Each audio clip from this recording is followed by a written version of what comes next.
Family কার্ডের প্রলোভন দেখিয়ে একটা দল নারীদের ধর্ষণ করতেছে। তো ধর্ষকদের এখন প্রধান হাতিয়ার হচ্ছে ফ্যামিলি কার্ডের প্রলোভন। আমরা ইতিমধ্যে দেখেছি যে নতুন সরকার নির্বাচিত হওয়ার পরপরই ফ্যামিলি কার্ডের প্রলোভন দেখিয়ে সারা বাংলাদেশের একাধিক জায়গায় ধর্ষণের ঘটনা ঘটেছে এবং সেটা বিভিন্ন মিডিয়াতেও এসেছে। তবে বড় বড় মিডিয়াগুলো কোনো এক অদৃশ্য চাপে তারা সেই বিষয়টা হাইলাইট করেনি।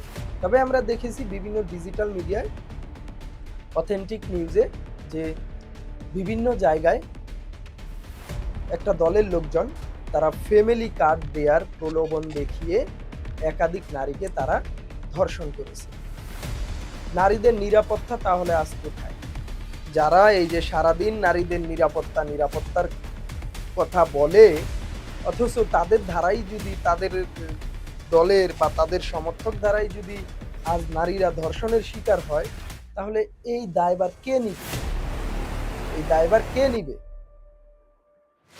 আমরা দেখেছি কুমিল্লায় এক নারীকে, এক মেয়েকে ধর্ষণ করে তাকে মেরে ফেলা হয়েছে তার বাবার হাত থেকে ছিনিয়ে নিয়ে। আমরা সারা বাংলাদেশেই বিভিন্ন জায়গায় এই ঘটনাটা ঘটেছে এবং বর্তমানে এখন ধর্ষকদের প্রধান হাতিয়ার যেটা হয়েছে সেটা হচ্ছে তারা একটা সুযোগ পেয়ে গেছে। সেটা হচ্ছে তারা ফ্যামিলি কার্ডের প্রলোভন দেখিয়ে এখন তারা ধর্ষণ করতেছে। এর বিচার কে করবে? এর দায়ভার কে নিবে? এই যে যারা ফ্যামিলি কার্ড দেওয়ার নাম করে বিভিন্ন জায়গায় নারীদেরকে ধর্ষণ করতেছে, তাদের বিচারটা কে করবে?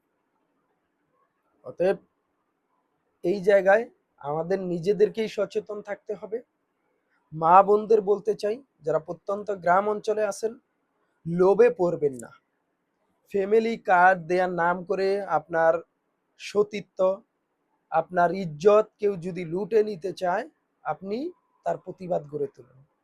সরকার আছে, দেশে আইন আছে, আপনি তাদেরকে জানান। তারা বিচার না করলে দেশের জনগণ আছে।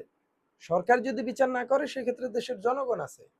যেমন 5ই আগস্ট হয়েছে এক বিগত ফ্যাসিস্টের জন্য, তেমনি যদি কোনো সরকার আবার ফ্যাসিস্ট হয়ে উঠতে চায়, অন্যায় অপরাধকে তারা প্রশ্রয় দিতে চায়, তাহলে সেটা আবার 5ই আগস্টের মতো বুম ব্লাস্ট করবে।